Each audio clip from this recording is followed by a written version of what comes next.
Hello and welcome to Tommy Talks TV, the place to be to build great love relationships. And I'd like to start by saying a very big thank you. Thank you for all your likes and your shares and your comments on Facebook, on Twitter, on YouTube. I really appreciate you because you're helping us spread the message further, faster. So thank you very much indeed. Now today I'm going to be taking one of your questions and it goes like this.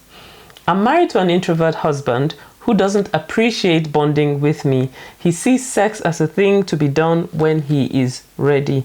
He's never available for my needs. I'm just frustrated. What do I do? Now, I can sense how you're feeling in the way you've expressed yourself in this message.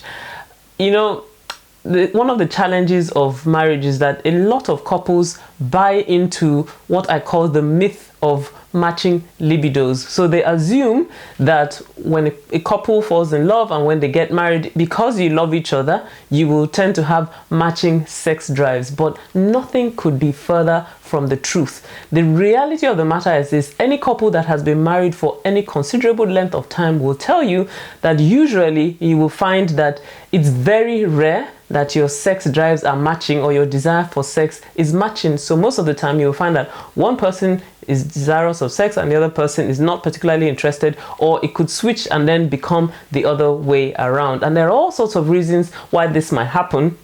You find in some marriages that one party generally tends to have a stronger sex drive than the other. Most often that tends to be the man, but it's not always the case that it is the man. So, you know, there's always a lot of give and take in the area of marriage when it comes to this issue of sex. And unless you're prepared to, go beyond your comfort zone to be a blessing and meet the needs of your partner, then it can be very challenging indeed for the other person. I'd like to read a few scriptures for you as far as this is concerned, because I think it's very important that we see the scriptural perspective for the issue of sex in marriage. So in 1 Corinthians chapter 7, I'm going to be reading from verse 1 to 5. It says, "Now concerning the things of which you wrote to me, it is good for a man not to touch a woman.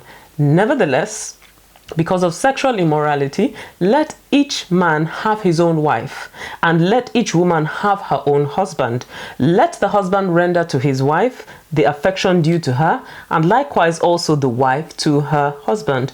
The wife does not have authority over her own body, but the husband does. And likewise, the husband does not have authority over his own body, but the wife does.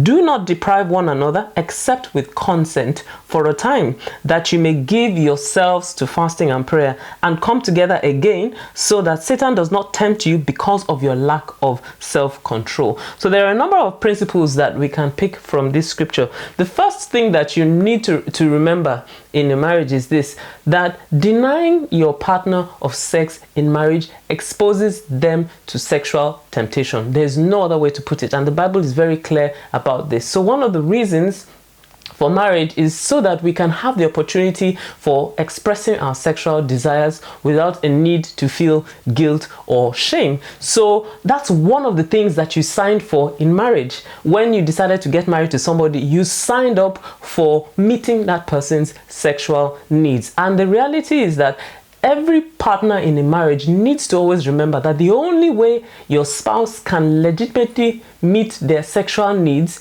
is with you.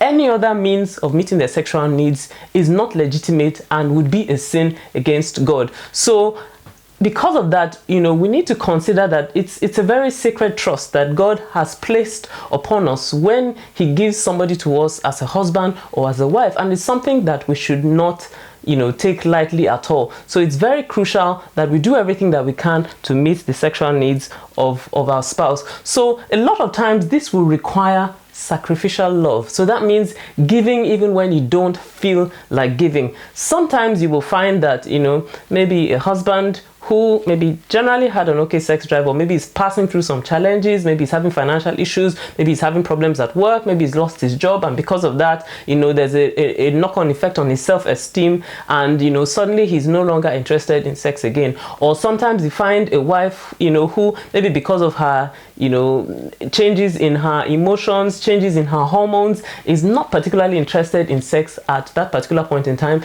So that, can place some pressure on the sex life of a couple.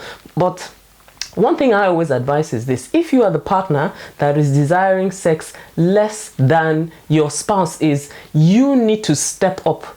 You need to step up your game, because you know, even though you're having these challenges and, you know, your sex drive is not up to par at that particular point in time, you cannot expect that your partner's sex drive will go to sleep or will go on pause simply because yours has gone on pause. So I always advise, act more sexual than you feel. It's an act of sacrifice. You know, you might not feel like it. Sometimes it might be downright inconvenient to meet your partner's sexual needs, but act more sexual than you feel, and God will grant you the grace, you know, to be able to be a blessing to that person. And I also say, you know, for the other partner, if you're the one that is wanting sex more frequently than your spouses, you also need to be considerate. So don't be over demanding, you know, and when they're, you know, doing everything that they can to meet your needs, appreciate everything that they're doing. And, you know, when you make your sexual needs known, don't do it, you know, in a blaming fashion, but, you know, try to find something that works for both of you. And that's actually my final point. Try to find a method that works for both of you. So sometimes you find that maybe, you know, the timing does not work for both of you, or maybe, you know, you want to vary the location, or whatever it might be, anything, you know, to add interest to your sex life. But ultimately, I always say that the partner who is wanting sex less should be the one to do everything that they can to step up and be a blessing to their spouse, so that they don't expose them to sexual temptation. Now, lastly, let me say, in this situation, that if you've, you know, tried to share with your husband what your needs are, without, you know, being demanding, you know, and without trying to be difficult, you've tried your best to share with him how much it means to you that, you know, he bonds with you sexually, and he, you know, is really not showing interest, that you probably will need to seek, you know, advice, so marriage counseling, so that, you know, someone can actually sit you both down and talk to you about how important this is, because a good sex life is crucial to a good marriage. Well, I hope this has helped you. If this has helped you, then please leave me a message on Facebook or Twitter. And if you've got a question you would like me to answer, then head on over to tommytalks.com/ask, and I'll answer your question next time. See you next time. Bye bye.